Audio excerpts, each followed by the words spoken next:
तो बात राजधानी दिल्ली की कर लेते हैं, जहां पर दिल्ली समेत पूरे देश में इन दिनों फीवर का प्रकोप है। दिल्ली में normal flu, influenza, swine flu, dengue, typhoid और कोविड का फीवर देखा जा रहा है। वहीं यूपी में डेंगू और स्क्रब टाइफिस की फीवर देखे जा रहे हैं और इसी को लेकर दिल्ली में भी बच्चे अलग अलग फीवर के शिकार हो रहे हैं। डॉक्टर्स का कहना है कि फीवर से निपटने के लिए दिल्ली में पर्याप्त क्षमता है और डरने की बात नहीं है। दिल्ली में केवल बच्चों के लिए 2308 बेड्स हैं और 903 आईसीयू हैं। इसी के साथ पीडियाट्रिक और दिल्ली मेडिकल काउंसिल के प्रेसिडेंट डॉक्टर अरुण गुप्ता ने बताया कि यूपी का मामला अलग है। उन्होंने बताया कि दिल्ली के पास पर्याप्त बेड्स हैं और बेड बच्चों का इलाज तो नॉर्मल अडल्ट बेड पर भी हो सकता है, जो इनकी संख्या 50,000 से भी ज्यादा है। साथ ही बच्चों के सबसे बड़े अस्पताल में से एक चाचा नेहरू बाल चिकित्सालय के डायरेक्टर डॉक्टर बीएल शेरवाल ने बताया कि उनके यहाँ 250 बेड्स हैं और 100 आईसीयू हैं। अस्पताल में अभी फीवर से पीड़ित बच्चे आ रहे हैं, लेकिन ज्यादातर डेंगू और नॉर्मल फ्लू के हैं। डॉक्टर शेरवाल ने कहा कि बड़े बच्चों के बेड में ज्यादा दिक्कत नहीं होती है। परेशानी नवजात और बहुत छोटे बच्चे के इलाज के लिए स्पेशलिस्ट डॉक्टर की कमी से होती है। उन्होंने कहा कि अस्पताल के लिए 70 से 80 जूनियर रेजिडेंट, सीनियर रेजिडेंट और फैकल्टी के अपॉइंटमेंट का काम शुरू हो गया है।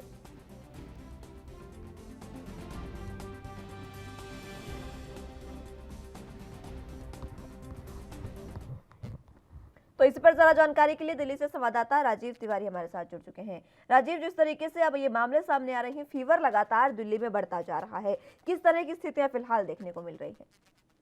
देखिए, बिल्कुल सही कहा आपने। यहाँ पर बात करें जिस तरीके से लगातार दिल्ली के अंदर भी और कहीं न कहीं यूपी के अंदर भी फीवर की जो दिक्कतें हैं वो ज़रूर देखने को मिल रही है, क्योंकि लगातार बच्चों के अंदर अब फीवर देखने को मिल रहा है। डेंगू का फीवर, मौसम का फीवर और नॉर्मल फीवर और कोरोना का फीवर। तो लगातार कहीं न कहीं स्थिति को सँभालने के लिए प्रशासन जो है वो बिल्कुल कोशिश करता नज़र आ रहा है, और यही चीज़ दिल्ली मेडिकल एसोसिएशन की तरफ से भी कहा गया है कि उनके पास प्रॉपर इंतज़ाम है।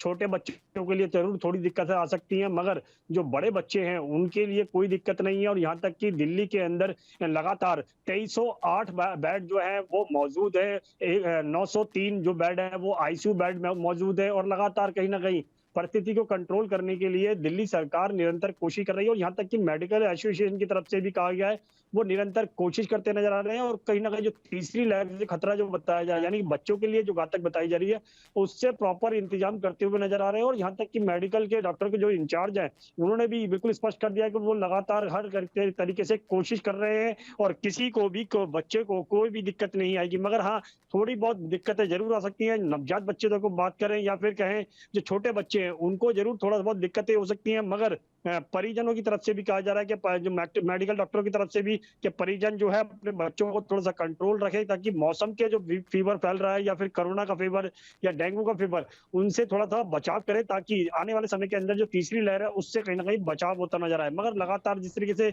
अस्पतालों के अंदर कोशिश की जा रही है और बेडों की संख्या जो बताई गई है, यानी 2308 बेड बताए गए हैं नॉर्मल बेड जो है, और जो 903 बेड जो है वो लगातार आईसीयू बेड है। मगर उनकी संख्या भी बढ़ाई जा रही है, मगर अभी तक जितनी संख्या बढ़ानी चाहिए, क्योंकि 903 बेड जो है आईसीयू बेड, वो आने वाले समय के अंदर शायद कम पड़ सकते हैं। मगर देखना होगा दिल्ली सरकार कितने आईसीयू बेडों को और ज्यादा बढ़ाती है, नॉर्मल बेडों को कितने बढ़ाती है, और जो बड़े बेड हैं उनको भी कहीं ना कहीं इसी परिस्थिति के अंदर लिया जा सकता है। जी राजीव, लेकिन जिस तरीके से देखिए आपने बताया कि जो अस्पतालों में बेड्स की कमी नहीं है, लेकिन डॉक्टर्स की कमी कहीं ना कहीं खुद डॉक्टर शेरवाल ने बताया है कि अगर जो नवजात बच्चे हैं उनके लिए खतरा ज्यादा हो सकता है, क्योंकि उनके लिए स्टाफ की कमी है। तो क्या उस स्टाफ के लिए हायरिंग प्रोसेस शुरू कर दिया गया है और स्वास्थ्य सुविधाएं किस तरीके की फिलहाल है?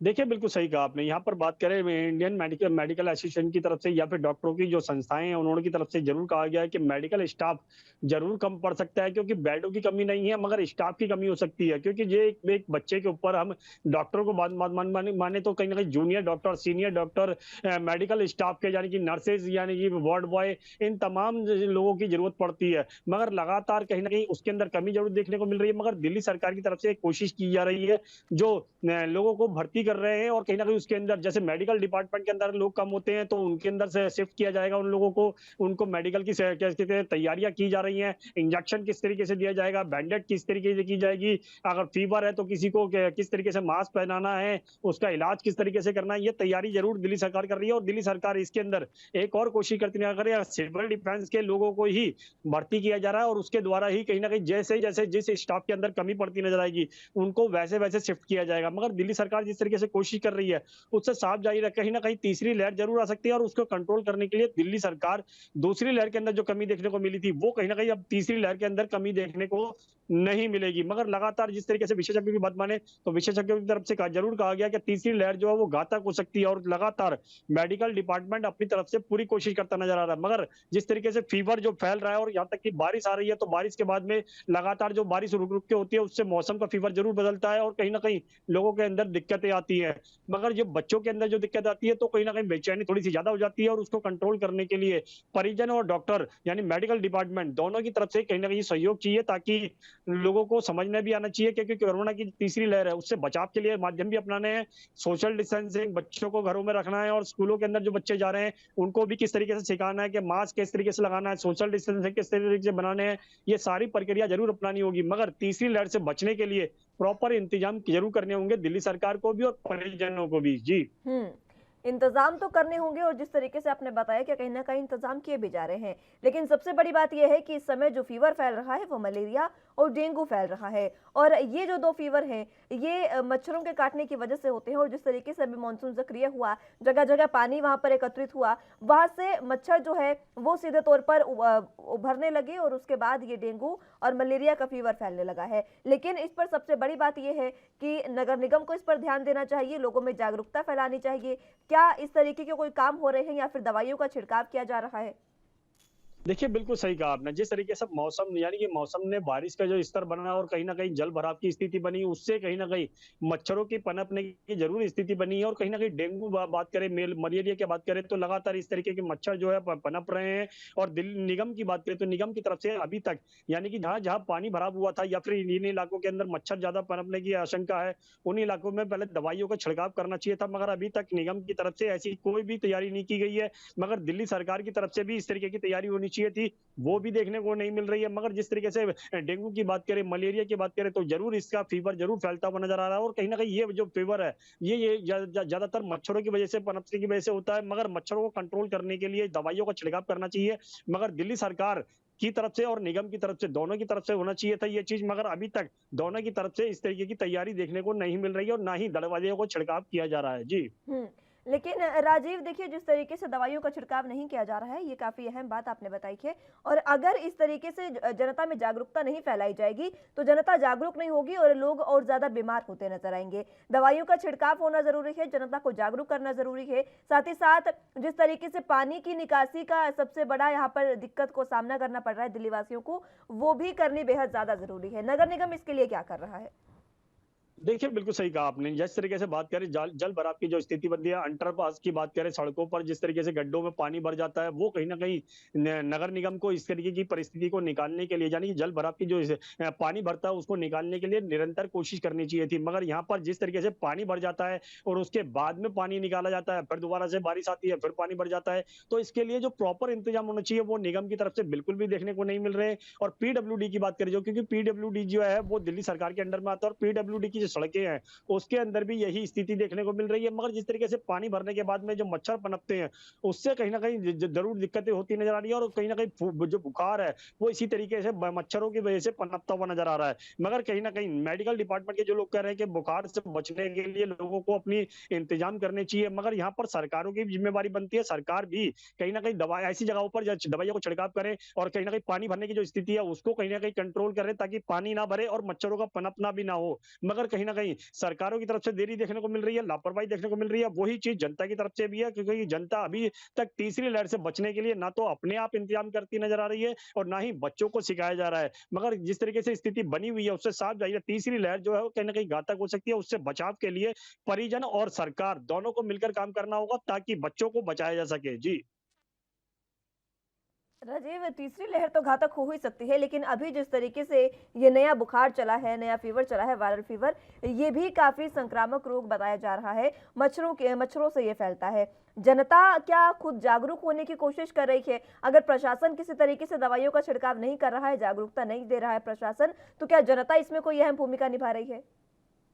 देखिए, बिल्कुल सही कहा आपने। यहाँ बात करें ये जो नए फ़ीवर की, तो ये नए-नए फ़ीवर वाक़ई तेज़ी से फैलता है और कहीं न कहीं बच्चों के अंदर ज़्यादा देखने को मिल रहा है और यही चीज़ डॉक्टर भी कहते नज़र आ रहे हैं कि बच्चों को इन चीज़ों इन ब बुखारों से बचाने की कोशिश करनी चाहिए। मगर जिस तरीके से बात करें डेंगू की या मलेरिया की, तो कहीं न कहीं लगातार जिस तरीके से बुखार बन रहा है, उससे कहीं न कहीं बच्चों के अंदर ज़रूर दिक्कतें आ रही हैं और कहीं न कहीं डॉक्टर जो है वो कोशिश भी करते नज़र आ रहे हैं। मगर यहाँ पर परिजनों की भी बात करें, तो परिजनों को भी अपने घरों के अंदर मच्छरदानी लगानी चाहिए ताकि बच्चों को बचाया जा सके और ये दवाइयों का छिड़काव करना चाहिए क्योंकि जो अपने प्राइवेट मतलब मेडिकल डिपार्टमेंट से या फिर मेडिकल स्टोर से ज़रूर खरीद सकते हैं इन दवाइयों को, मगर वहाँ पर भी कहीं न कहीं इसकी कमी देखने को मिल रही है और लगातार जो जागरूक जो लोग हैं, वो ज़रूर इस तरीके की कोशिश कर रहे हैं, मगर जिन इलाकों के अंदर दवाइयों का छिड़काव नहीं हो रहा, वहाँ पर भी कहीं न कहीं सरकार को या निगम को कोशिश करनी चाहिए थी, मगर अभी तक ना तो सरकार की तरफ से कोशिश की जा रही है, ना ही निगम की तरफ से कोशिश की जा रही है और परिजन जो थोड़ी बहुत कोशिश कर रहे हैं, वो कितनी कारगर होगी, यह खुद आप अंदाज़ा लगा सकते हैं। जी। राजीव, मॉनसून के सक्रिय होने के समय में सबसे ज्यादा अगर खतरा रहता है तो वो गंदगी से रहता है और पानी के जमा होने से रहता है। इसी वजह से मच्छर पनपते हैं और लगातार बीमारियां फैलती हैं। लेकिन जिस तरीके से अभी मॉनसून सक्रिय हुआ, हमने देखा किस तरीके से सड़कों पर पानी लबालब भरा रहा। काफी ज्यादा स्विमिंग पूल कह सकते हैं कि अंडरपास वहां पर बन गए थे। क्या उस पानी की निकासी कर दी गई है? क्योंकि उस पानी की अगर वो पानी खड़ा रहा तो और ज्यादा मच्छर पनपेंगे वहां पर और जनता के लिए ही और घातक हो सकते हैं। तो फिलहाल किस तरीके की स्वास्थ्य सुविधा और स्वच्छता की स्थिति है दिल्ली की?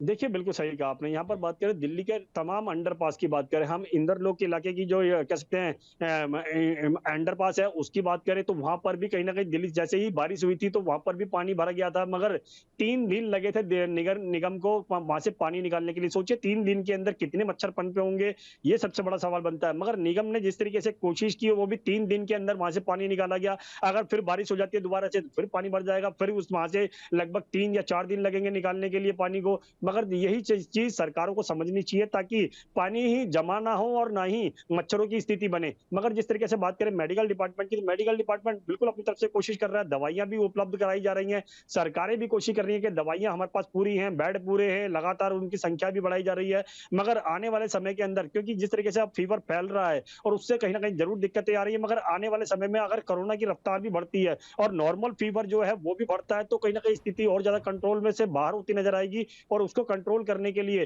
पानी का जो निकासी होनी चाहिए वो निरंतर होनी चाहिए। लगातार जो मच्छरों की पनपने की जो स्थिति है उसको कंट्रोल करना चाहिए। दवाइयों का निरंतर छिड़काव करना चाहिए। मगर अभी तक सरकार की तरफ से इस तरीके की जागरूकता नहीं देखने को मिल रही है। सिर्फ जनता ही अपने आप ही किसी तरीके से जागरूकता कोशिश करती नजर आ रही है। मगर जो लोग पढ़े लिखे हैं वो तो जागरूक हो रहे हैं, मगर जो कम पढ़े लिखे हैं या फिर जो कम जागरूक हैं, वो इस तरीके की कोशिश नहीं करते नजर आ रहे हैं। वो सरकारों के भरोसे ही बैठे हुए हैं। जी। ठीक है राजीव, बहुत शुक्रिया हमारे साथ जुड़ने के लिए और तमाम जानकारी के लिए।